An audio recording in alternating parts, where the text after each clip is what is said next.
మీ personal interviews మరియు వ్యాపార ప్రకటనల కొరకు ఈ నెంబర్ని సంప్రదించండి. నమస్తే, వెల్కమ్ టు మనం టీవీ. ప్రజెంట్ జనరేషన్లో ఫిట్గా ఉండాలని ప్రతి ఒక్కరికి ఉంటుంది.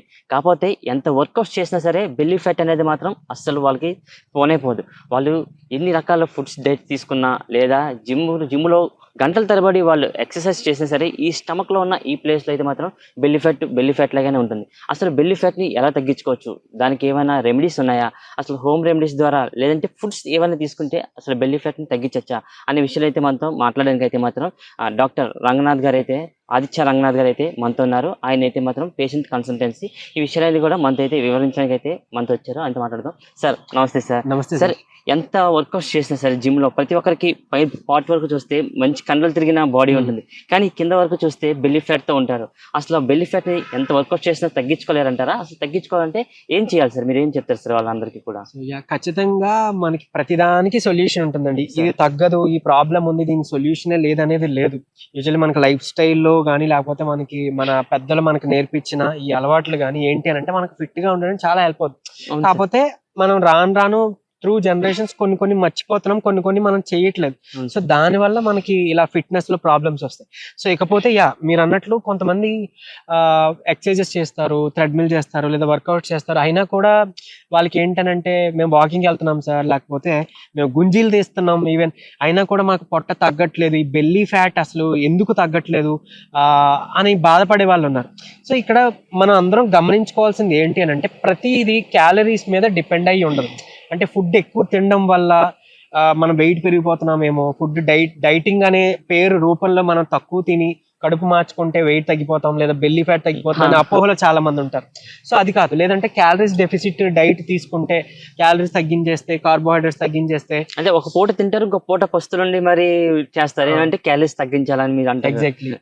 సో అలా చేస్తే తగ్గిపోతామా అని అనుకొని అది చేసి తగ్గని వాళ్ళు కూడా ఉన్నారు. సో ఇక్కడ క్యాలరీస్ గురించి అని కాదు బేసికలీ. సో ఏంటి అని అంటే ఒక్కొక్క బాడీ టైప్ ఒక్కొక్కటి. అంటే ఇప్పుడు మనం బెల్లీ ఫ్యాట్ గురించి మాట్లాడుతున్నాం, పొట్ట గురించి మాట్లాడుతున్నాం. ఇది లివర్ కి సంబంధించి, లివర్ లో డ్యామేజ్ అవడం వల్ల, లివర్ సరిగ్గా లేకపోవడం వల్ల వచ్చింది ఇది. సో దాన్ని ఏం చేయాలి, మనకి రీజన్ తెలిస్తే మనం దాన్ని కోర్ లెవెల్లో, రూట్ లెవెల్లో దాన్ని మనం క్లియర్ చేసుకోవాలి. కొంతమంది థైరాయిడ్ ఉంది, వాళ్ళ బాడీ స్ట్రక్చర్ వేరేగా ఉంటుంది. సో తర్వాత ప్యాంక్రియాటిక్ టైపు, ఇన్సులిన్ రెసిస్టెన్స్ వల్ల ఒబెసిటీ, లేదంటే ఎక్కువ కార్టిసాల్ రిలీజ్ అయ్యి అంటే స్ట్రెస్ వల్ల బాడీ పెరిగే వాళ్ళు ఉంటారు. సో వీళ్ళకి డిఫరెంట్ బాడీ టైప్స్ ఉంటాయి. సో మీసోమార్ఫిక్, మెటమార్ఫిక్ అని, సో ఇలా ఇంగ్లీష్ దీంట్లో, లేదంటే మన ఆయుర్వేదిక్ దీంట్లో వాత, పిత్త, కఫం ఇలా ఉంటాయి. సో ఈ బాడీ టైప్స్ ఉంటాయి అనమాట. ఈవెన్ అదే వెయిట్ గెయిన్ అయిన వాళ్ళు కూడా ఇలా ఉంటాయి. ఇంకొకటి, కార్బోహైడ్రేట్స్ పూర్తిగా మనం అవాయిడ్ చేసేస్తాం, అవాయిడ్ చేయాలి, ఉప్పు లేకుండా తినాలి, ఇదే కరెక్ట్ డైట్ అని అనుకోవడం కానీ అని చెప్పడం కానీ అది ఒక అపోహే, అది కరెక్ట్ పద్ధతి కాదు. లో కార్బోహైడ్రేట్స్ ఫుడ్ తీసుకోవాలి. సరే, నో కార్బోహైడ్రేట్ ఫుడ్ కాదు, లో కార్బోహైడ్రేట్ తీసుకోవాలి. నో సాల్ట్ ఫుడ్ కాదు, లో సాల్ట్ ఫుడ్ తీసుకోవాలి. సాల్ట్ ఖచ్చితంగా కొంత పడాలి. లో కార్బోహైడ్రేట్స్ అంటే ఫ్రూట్స్, మన వెజిటేబుల్స్ అన్ని లో కార్బోహైడ్రేట్స్. సో కార్బోహైడ్రేట్స్ మనం పూర్తిగా అవాయిడ్ చేసేస్తే మనకి గ్లూకోజ్ ప్రొడక్షన్ జరగదు, సరిగ్గా మనకి ఎనర్జీ రాదు, మనకి బ్రెయిన్ ఫంక్షనింగ్ సరిగ్గా బాగోదు. ఫ్యాట్ కూడా లో ఫ్యాట్ తినాలి, నో ఫ్యాట్ కాదు. ఫ్యాట్ లేకపోతే చచ్చిపోతాం తెలుసా. సో బ్రెయిన్ మనకి కరెక్ట్ గా పనిచేయాలని అంటే మనకు ఒమేగా 3 ఫ్యాటీ యాసిడ్స్ కావాలి, ఒమేగా 6 ఫ్యాటీ యాసిడ్స్ బ్యాలెన్స్డ్ లో ఉండాలి. సో అవన్నీ కూడా మనకి బ్యాలెన్స్ అయితేనే మనకి హార్ట్ బాగా ఫంక్షన్, వైటల్ ఆర్గన్స్ అన్ని ఫంక్షనింగ్. సార్ నాన్ వెజ్ కూడా మానేస్తే ఫ్యాట్ తగ్గుతుందని కూడా అంటుంటారు సార్, అది కరెక్టే అంటారా? నో, నాన్ వెజ్ మానాల్సిన పని కూడా లేదు. తినొచ్చు, నాన్ వెజ్ తినే వాళ్ళు తినొచ్చు. సో అంటే ఇప్పుడంటే బయట ఏదో ఇంజెక్ట్ చేసి ఇంజెక్టబుల్స్ అవన్నీ వాడుతున్నాము, సో కరెక్ట్ గా మంచిది కాదు అని అంటున్నారు అని అంటే దాని గురించి మనం ఆలోచించాలి. కానీ యూజువల్లీ ఓకే తినొచ్చు. అది కూడా ఇప్పుడు ఏంటి, మనం మాట్లాడుకునే ఈ బెల్లీ ఫ్యాట్ విషయానికి వస్తే, ఒకటి ఆల్కహాల్ అలవాటు ఉన్న వాళ్ళలో కూడా మన బెల్లీ ఫ్యాట్ ఒకటి చూస్తాము. ఎందుకనంటే లివర్ డ్యామేజ్, లివర్ హెల్త్ బాగోదు కాబట్టి, లివర్ హెల్త్ ఆల్టర్ అవుతుంది కాబట్టి. ఇంకొకటి హై కుక్డ్ ప్రోటీన్, అంటే అది నాన్ వెజ్ అవ్వచ్చు లేదంటే వెజిటేబుల్ ప్రోటీన్ అయినా కానీ హై ప్రోటీన్ ఫుడ్ తీసుకున్నా, లేదా డీప్ ఫ్రై, బాగా ఆయిల్ వేసి డీప్ ఫ్రై ఫుడ్ తీసుకున్నా మనకి బెల్లీ ఫ్యాట్ వస్తుంది. కాబట్టి ఇవి అవాయిడ్ చేస్తే ఆటోమేటిక్గా బెల్లీ ఫ్యాట్ తగ్గడానికి చాలా ఉపకారం అనమాట, చాలా బాగా సపోర్ట్ వస్తుంది మనకి. ఏం చేయొచ్చు, మంచిగా ఫైబర్ ఉండే ఫుడ్ తీసుకోండి. సో బెల్లీ ఫ్యాట్కి ఇప్పుడు మనం మాట్లాడినప్పుడు ఒకవేళ లివర్ డ్యామేజ్ అయితే ఏంటంటే లివర్ లోంచి రిలీజ్ అయ్యే ఎంజైమ్స్ బైల్ తక్కువైపోవడం, దానివల్ల ఇండైజెషన్ రావడం, గ్యాస్ట్రిక్ నొప్పులు రావడం, సరిగ్గా తర్వాత మనం తిన్న వెంటనే నిద్ర వచ్చినట్టు అనిపించడం.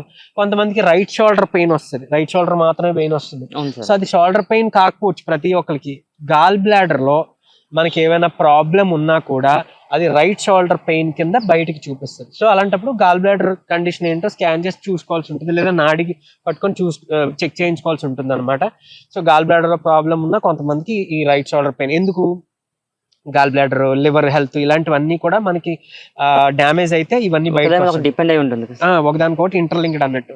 సో అదొకటి. తర్వాత కొంతమందికి మైగ్రేన్ ఓన్లీ రైట్ సైడ్ వచ్చే వాళ్ళు కొంతమంది ఉంటారు. అలాంటి వాళ్ళు 98% ఈ లివర్ లో ప్రాబ్లం ఉంటేనే వచ్చిన వాళ్ళు ఉంటారు, రైట్ సైడ్ వచ్చిన వాళ్ళు మాక్సిమం.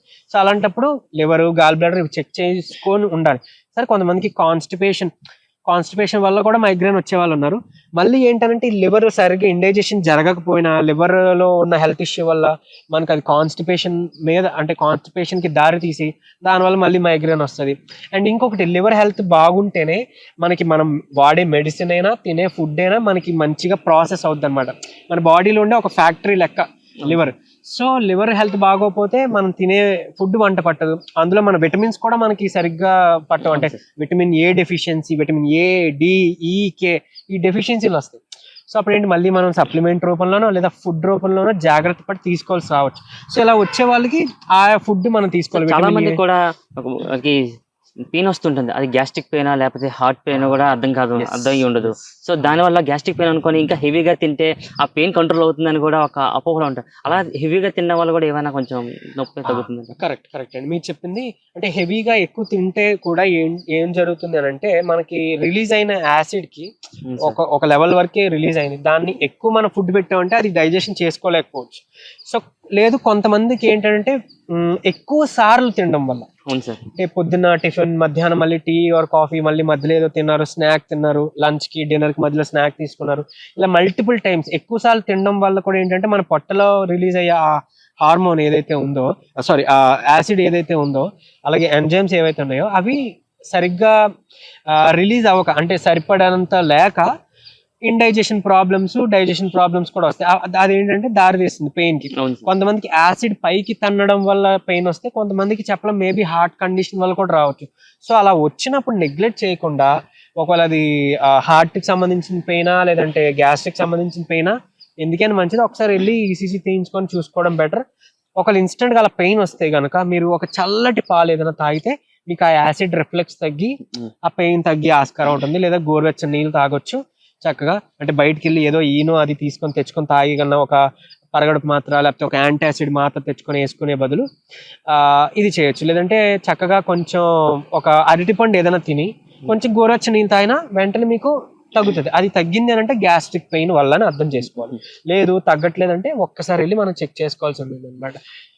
ఈవెన్ అదే ఇప్పుడు అన్నట్లు ఈ విటమిన్ డెఫిషియన్సీస్ కూడా వస్తుంటాయి. సో అందుకని ఆల్కహాల్ ఒకటి అవాయిడ్ చేసుకోవాలి, హై ప్రోటీన్ ఫుడ్ అవాయిడ్ చేసుకోవాలి, తర్వాత డీప్ ఫ్రైస్ అవాయిడ్ చేసుకోవాలి, కొంచెం గ్రిల్డ్ మార్నింగ్ నుంచి కూడా అందరూ కూడా ఉరుకుల పరుగులో బిజీ లైఫ్ లో ఉంటారు. అంటే ఆ టైంకి ఏదో ఒకటి తిన్నాం, మళ్ళీ ఏదో పని చేసుకున్నాం, మళ్ళీ ఏదో తింటాం. సో ఇలా ఉరుకుల పరుగులో బిజీ లైఫ్ లో నైట్ తినేసిన వెంటనే పడుకుని పోతూ ఉంటారు. సో తినేదానికి పడుకోవడానికి మధ్యలో ఎంత గ్యాప్ ఉండాలి సార్? తినేదానికి దీనికి అట్లీస్ట్ ఒక 2.5 hours గ్యాప్ అయినా ఉంటే మంచిది. As early as possible. అంటే సాయంత్రం 6 నుంచి 7 వరకు పీక్ లెవెల్లో ఉంటుందండి మన డైజెషన్. యాక్చువల్ అందుకే 7 లోపు తినేయాలి, 7:30 లోపు తినేయాలి అంటారు. ఆ తర్వాత ఏంటంటే డైజెషన్ ప్రాసెస్ కొంచెం స్లో అవుతుంది. సో అందుకని వీలుంటే మనం ఆ అలవాటు చేసుకోవడానికి ట్రై చేయండి. 7:30, 7 లోపు అలా తినడానికి ట్రై చేయండి. ఇంకోటి ఏంటంటే రాత్రి నుంచి ఉదయం వరకు ఎక్కువ గంటలు మన పొట్ట ఖాళీగా ఉండేలా చూసుకుంటే కూడా మనకి ఆల్మోస్ట్ క్యాన్సర్ లాంటి పెద్ద పెద్ద రోగాలు, ఈ బెల్లీ ఫ్యాట్ అవ్వచ్చు, లేకపోతే మన ఒబెసిటీ, ఈ బరువు పెరిగింది ఏదైతే ఉందో అది కూడా వెయిట్ లాస్ అవుతాం, చాలా రకాల అనారోగ్యాలు కూడా తగ్గిపోతాయి. సార్ మరి ఆ టైంలో ఆకలేస్తే మరి? కరెక్ట్, బాగా అడిగారు. సో ఆకలి గురించి వస్తే, మార్నింగ్ ఆకలి గురించి కూడా ఇప్పుడు నేను డిస్కస్ చేద్దామండి. అది కూడా చెప్పి నైట్ ఆకలి గురించి కూడా చెప్తాను. సో మార్నింగ్ లేవగానే ఒక 1 లీటర్ వాటర్ తాగడం అలవాటు చేసుకుందాం.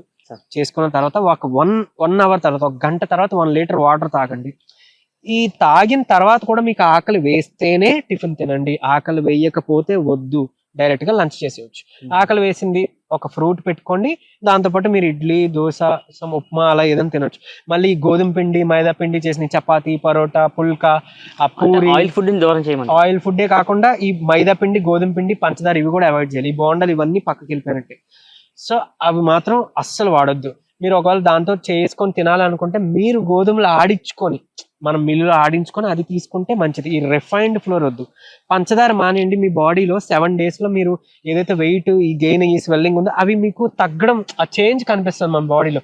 కాళ్ళు పొంగులు ఉంటాయి, చేతులు పొంగులు ఉంటాయి, ఫేస్ పొంగులు, ఇవన్నీ తగ్గడం మీరు గమనిస్తారు. మీ షుగర్ లెవెల్స్ కంట్రోల్ రావడం కూడా గమనిస్తారు. తర్వాత ఈ పొట్టకి చెప్పాను కదా, ఇప్పుడు ఇవి అవాయిడ్ చేసుకుంటే మీకు చాలా హెల్ప్ అవుతుంది. ఇంకొకటి, మరి ఏం తినాలి? ఫైబర్ ఉన్న ఫుడ్ తినాలి, పీచు పదార్థం. కీరా దోసకాయలు తినండి, ఒంట్లో వాటర్ వస్తుంది, వాటర్ హైడ్రేషన్కి హెల్ప్ అవుతుంది, పొట్ట ఫుల్గా ఉన్నట్టు ఉంటుంది. 2 గుడ్లు, బాయిల్డ్ గుడ్లు తినండి. ఇవి తిని దీంతో పాటుగా మీరు అన్నం, కూర ఇలా తీసుకుంటే హెల్ప్ఫుల్. అండ్ 2 చెంచాలు నెయ్యి కంపల్సరీ తీసుకోండి. ఆ నెయ్యి అనేది మనకి న్యాచురల్ గా దేవుడు ఇచ్చిన వెయిట్ లాస్ మెడిసిన్ అన్నమాట. నెయ్యి తింటే లావ్ అయిపోతాం ప్రతి ఒక్కరికి ఒక అపోహ ఉంటుంది కదా సార్. నెయ్యి అలాంటి కొవ్వు పదార్థాలన్నీ కూడా చాలా దూరంగా పెడతారు. మరి మీరు తీసుకోమంటున్నారు, మరి వీళ్ళేమో అపోహలతో దూరంగా పెడతారు. సో లేదు, యాక్చువల్ గా నెయ్యి అనేది మన మెటబాలిజం, మన డైజెషన్ ని బాగా మంచిగా ఎన్హాన్స్ చేస్తుంది అనమాట, మంచిగా జరిగేలా చూస్తుంది. సో వెయిట్ గెయిన్ అవ్వాలన్నా, వెయిట్ లాస్ అవ్వాలన్నా వాళ్ళ ఇద్దరికి కూడా మేము నెయ్యి తీసుకోమని చెప్తాం. అక్కడ ఏంటి అని అంటే, ఈ నెయ్యి ఒకటే కాకుండా దీంతో పాటు చెప్పే డైట్, ఆ పాటించే పద్ధతి మీద డిపెండ్ అయ్యి ఉంటుంది అనమాట. సో వెయిట్ లాస్ అవ్వాలి అని అనుకునే వాళ్ళు అరటిపండుని చక్కగా మామూలుగా నవిలి తినేసేయండి. వెయిట్ గెయిన్ అవ్వాలి, వెయిట్ లాస్ అవ్వాలన్నా అరటిపండు నవిలి తింటాం. వెయిట్ గెయిన్ అవ్వాలి అనుకునే వాళ్ళు స్మూతీలా చేసుకొని తినడం వల్ల మీరు వెయిట్ గెయిన్ అవుతారు. సో అదే అరటిపండు సేమ్ అట్లనే ఈ నెయ్యి కూడా అంతే, ఒకటే ఇంగ్రీడియంట్ కానీ 2 వేరే వేరే విధాలుగా హెల్ప్ అవుతుంది. ఎందుకు అని అంటే, మనం బాగా నమిలి, ఇప్పుడు మన అన్నమైనా టిఫిన్ అయినా బాగా నమిలి తింటే డైజెషన్ ప్రాసెస్ సరిగ్గా ఈ లాలాజలం సెలైవా నుంచి స్టార్ట్ అవుతుంది. సో దానివల్ల మనకి పొట్ట అవ్వచ్చు, లేకపోతే వేరే ఏ ఇతర కారణాల వల్ల మన బాడీ వెయిట్ గెయిన్ అవుతున్నా ఇది చాలా త్వరగా హెల్ప్ చేస్తుంది. తేనె తీసుకోవడం వల్ల ఏమైనా పొట్ట సంబంధించి తేనె తీసుకోవచ్చు. తర్వాత మనం నిమ్మరసం కూడా దానికి యాడ్ చేసుకోవచ్చు. గోరువెచ్చని నీటిలో వాడుకుంటే తేనె మంచిది. వేడి నీటిలో తేనె వాడితే కొంచెం విషయం అనమాట మన బాడీకి. సో గోరువెచ్చని నీటిలో వాడితే మనకి మెటబాలిజం ఇంక్రీజ్ అయ్యి బెల్లీ ఫ్యాట్ కూడా తగ్గుతుంది, నిజంగా తగ్గుతుంది. తర్వాత కంపల్సరీ కుకింగ్ ఆయిల్ మార్చుకోవాలండి. చెప్పా కదా, డీప్ ఫ్రై లో ఆయిల్ వల్లే కదా మనకి బెల్లీ ఫ్యాట్ అన్నది. సో ఆ ఆయిల్ కూడా ఏంటి అంటే, వీలుంటే సాయంత్రం పూట ఒక 30 ml ఆలివ్ ఆయిల్ కానీ లేదా కోకోనట్ ఆయిల్ కానీ మనం తాగొచ్చు చక్కగా. అలానే వంట నూనె కూడా ఈ సన్ఫ్లవర్ ఆయిల్, సన్డ్రాప్ ఆయిల్ ఇలాంటివి కాకుండా వేరుశనగ నూనె వాడుకోండి. ఆలివ్ ఆయిల్ వాడవచ్చు, కాకపోతే కొంచెం కాస్ట్ ఎక్కువ ఉంటుంది కాబట్టి, లేదా కోకోనట్ ఆయిల్ వాడచ్చు. లేదు మీకు ఆ రుచి నచ్చట్లేదు అంటే వేరుశనగ నూనె ఉత్తమం, మనకి కొంచెం ఈజీగా దొరికేది, మనం రుచిపరంగా వాడుకోవడానికి. లాస్ట్ ఆప్షన్ పెట్టుకోండి. ఎక్కువ హీట్ చేస్తే నువ్వుల నూనె కూడా మనకి మంచిది కాదు, అలా పామ్ ఆయిల్ అసలు మంచిది కాదు. దాంట్లో ఉండే పామటిక్ యాసిడ్ మనకి హార్ట్ కి, కొలెస్ట్రాల్ ఇవన్నీ కూడా చాలా చెడు ఎఫెక్ట్ చూపిస్తుంది అనమాట. మనకి ఇప్పుడు సడన్ గా వస్తున్న హార్ట్ అటాక్స్ కానీ, లేకపోతే స్ట్రోక్స్ కానీ చాలా వరకు కూడా మనకి ఆయిల్ కూడా ఒక కారకం. సో అది ఆయిల్ లెస్ ఫుడ్ అందుకే తినకూడదు, ఆయిల్ కావాలి. ఈవెన్ వాతం దోషం ఉన్న వాళ్ళు ఉన్నారు, వాళ్ళకి ఆయిల్ కంపల్సరీ పడాలి. ఆయిల్ ఉండే ఫుడ్డే తినమని చెప్తాం. సో అలాగా ఆయిల్ లెస్ ఫుడ్ ఏం తినద్దు, కొంచెం తగ్గించండి, కానీ మొత్తం పూర్తిగా ఆయిల్ అవాయిడ్ చేయాలి, ఆయిల్ లేకుండానే మనం చేసుకోవాలనేది మాత్రం అస్సలు చేయొద్దు. అండ్ ఇంకోటి అడిగారు, ఆకలి వేస్తే ఎలా మరి నైట్ అని. సో దానికోసం ఒక హ్యాక్, ఒక బ్రెయిన్ సింపుల్ హ్యాక్ చెప్తా. మీరు డిన్నర్ పూర్తి చేసిన తర్వాత పళ్ళు తోమేసుకుంటే, బ్రష్ చేసేస్తే మన బ్రెయిన్ కి ఏంటంటే మనకి మళ్ళీ ఆకలి పుట్టించదు, ఆకలి వేయడం చాలా వరకు తగ్గిపోతుంది. అదొకటి చేయొచ్చు. అలాగే ఇంకోటి, మనం ఎక్కువ నవిలి తినడం వల్ల కూడా మనకి ఇంకా లిమిటెడ్ ఫుడ్ తీసుకొని దానివల్ల వచ్చే డైజెషన్ బాగా జరగడం వల్ల మనకి రావాల్సిన ఎనర్జీ మనకు వచ్చేస్తుంది. ఎక్కువ ఫుడ్ తినకుండా మనం కాపాడుకోవచ్చు, అలా చేసుకోవచ్చు. లేదా 2 బాయిల్డ్ ఎగ్స్ తీసుకున్నాం అనుకోండి, డిన్నర్ టైంలో ఏం తిన్నా, టిఫిన్ తిన్నా, అన్నం తిన్నా, దాంతోపాటు ఒక 2 గుడ్లు తిన్నా మనకి పొట్ట కొంచెం ఫుల్ గా అనిపించి ఆకలి వేయకుండా ఉంటుంది. ఇది ఒకటి చేయొచ్చు. తర్వాత ఆయిల్ పుల్లింగ్ చేయొచ్చు. అంటే ఒక 2-3 చెంచాలు ఆయిల్, నువ్వుల నూనె, ఏదైనా కొబ్బరి నూనె తీసుకొని నోట్లో వేసుకొని బాగా ఆయిల్ పుల్లింగ్ అంటే ఒక 10 నిమిషాలు చేసుకొని ఊసేసి మనం మామూలుగా బ్రష్ చేసేసుకోవచ్చు. సో ఇలా చేయడం వల్ల కూడా ఏంటి అని అంటే, మనకి ఇది ఒక బ్రెయిన్ హ్యాక్ గా హెల్ప్ అవుతుంది, ప్లస్ ఓరల్ హెల్త్ కూడా హెల్ప్ అవుతుంది. ఓరల్ హెల్త్ బాగుంటే అంటే మన నోటిలో మనకి బ్యాడ్ స్మెల్ రావడం, తర్వాత పిప్పి పన్ను, తర్వాత చిగుల నుంచి రక్తం స్రావం, లేకపోతే పళ్ళు ఊగుతున్నాయి అంటాం, ఇవన్నీ కూడా ఆయిల్ పుల్లింగ్ వల్ల మనకి తగ్గుతాయి. ఇంకోటి, ఇది బాగుంటేనే మన పొట్ట హెల్త్ బాగుంటుంది. పొట్టలో హెల్త్ చెడిపోతే క్యాన్సర్ కారకం, ఇండైజెషన్ కారకం, చాలా చాలా ఆటో ఇమ్యూన్ డిజార్డర్లు వస్తుంది. సో అలాంటివి తగ్గించాలన్నా కూడా ఈ ఆయిల్ పుల్లింగ్ హెల్ప్ అవుతుంది. ఇంకోటి, స్మోకింగ్ అలవాటు ఉన్న వాళ్ళకి కూడా ఆయిల్ పుల్లింగ్ చేయడం వల్ల స్మోక్ చేయాలనే ఆ థాట్ తగ్గిపోయిన వాళ్ళు చాలా మంది ఉన్నారు. ఇది ఒక హ్యాక్, ఇది పాటించుకోవచ్చండి. Thank you sir. ఒకవేళ ఆకలి వేసిన వాళ్ళు కొంతమంది, అంటే మన బ్రెయిన్ కి ఆకలికిను దప్పికి దాహానికి కూడా తేడా తెలియదు. సో నైట్ టైం ఆకలి వేసిందంటే ముందు ఒక గ్లాస్ వాటర్ తాగి చూడండి. వీలుంటే చిటికెడు బ్లాక్ సాల్ట్ కూడా కలుపుకోవచ్చు, లేదంటే మన హిమాలయన్ పింక్ సాల్ట్, సైంధవ ఇలాంటి చిన్న కలుపుకోవచ్చు. మనకి మినరల్స్ కి హెల్ప్ అవుతుంది. సో ఈ మన ఎలక్ట్రోలైట్స్ బ్యాలెన్స్ కి హెల్ప్ అవుతుంది. సో అది వేసుకొని తాగిన తర్వాత కూడా మీకు ఆకలి వేస్తే అప్పుడు అది నిజంగా ఆకలి వేసినట్టు అనమాట. ఒకవేళ నిజంగా ఆకలి వేస్తే ఏం చేయాలంటే మళ్ళీ తినొద్దు, మాక్సిమం అవాయిడ్ చేయండి. ఈ హ్యాకింగ్స్ చెప్పాను కదా, ఆయిల్ పుల్లింగ్ అవ్వచ్చు, అవును సార్. బ్రషింగ్ కానీ లేదా ఎక్కువ నమిలి తినడం కానీ, ఇవి చేస్తే ఆటోమేటిక్గా తగ్గిపోతుంది. Okay sir, thank you sir.